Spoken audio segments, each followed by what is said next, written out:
In the last video, we figured out that given a takeoff velocity of 280 kilometers per hour, and if we have a positive value for any of these vectors, we assume it's in the forward direction for the runway.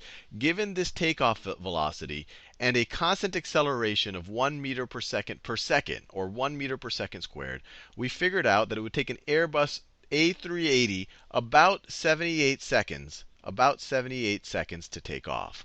What I want to figure out in this video is, given all of these numbers, how long of a runway does it need? Which is a very important question if you want to build a runway that can at least allow Airbus A380s to take off. And you probably want it to be a little bit longer than that, just in case it takes a little bit longer than expected to take off. But what is the minimum length of the runway given these numbers?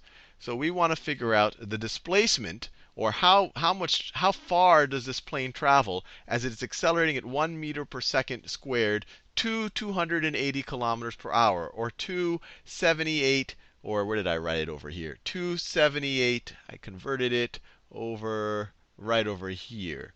As it accelerates to 78 meters, per second. How much land does this thing cover?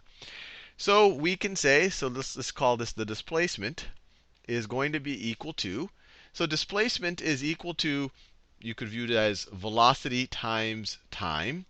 But the velocity here is changing. So we don't have if we just had a constant velocity for this entire time, we could just multiply that times however long it's traveling, and it would give us the displacement.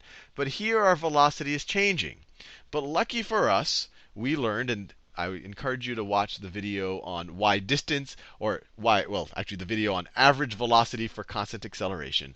But if you have constant acceleration, and that is what we are assuming, in this example. So if you assume that your acceleration is constant, then you can come up with something called an average velocity. And the average velocity, if your acceleration is constant, if and only if your acceleration is constant, then your average velocity will be the average of your final velocity and your initial velocity. And so in this situation, what is our average velocity?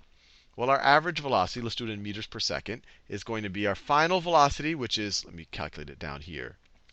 So our average velocity in this example, velocity average in this example, is going to be our final velocity, which is 78 meters per second, plus our initial velocity. Well, what's our initial velocity? We're assuming we're starting at a standstill, plus 0, all of that over 2. So our average velocity in this situation, 78 divided by 2, is 39 meters per second. And the value of an average velocity, if we have, in this situation, actually average velocity in any situation, but in this situation we can calculate it this way. But the value of an average velocity is we can figure out our displacement by multiplying our average velocity, times the time that goes by, times the change in time.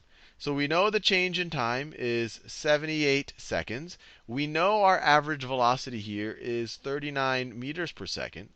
39 meters per second. Just the average of 0 and 78, 39 meters per second. Another way to think about it, that if you want to think about the distance traveled, this plane is constantly accelerating. So let me draw a little graph here. This plane's velocity time graph would look something like this. So if this is time and this is velocity right over here, this plane has a constant acceleration starting with 0 velocity, has a constant acceleration. This slope right here is its constant acceleration. It should actually be a slope of 1, given the numbers in this example.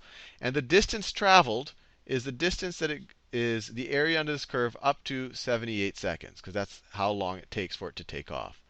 So the distance traveled is this area right over here, which we covered in another video, or we give you the intuition of why that works and why distance is area under a velocity time line. But what an average velocity is some velocity, and in this case it's exactly right in between our final and our initial velocities, that if you take that average velocity for the same amount of time, you would get the exact same area under the curve, or you would get the exact same distance. So our average velocity is 39 meters per second times 78 seconds. And let's just get our calculator out for this. So get our calculator out. We have 39 times 78 78 gives us 3,042. So this gives us 3,042. And then meters per second times second just leaves us with meters. So you need a runway of 3,000, over 3,000 meters for one of these suckers to take off, or over 3 kilometers, which is like about 1.8 or 1.9 miles just for this guy to take off, which I think is pretty fascinating.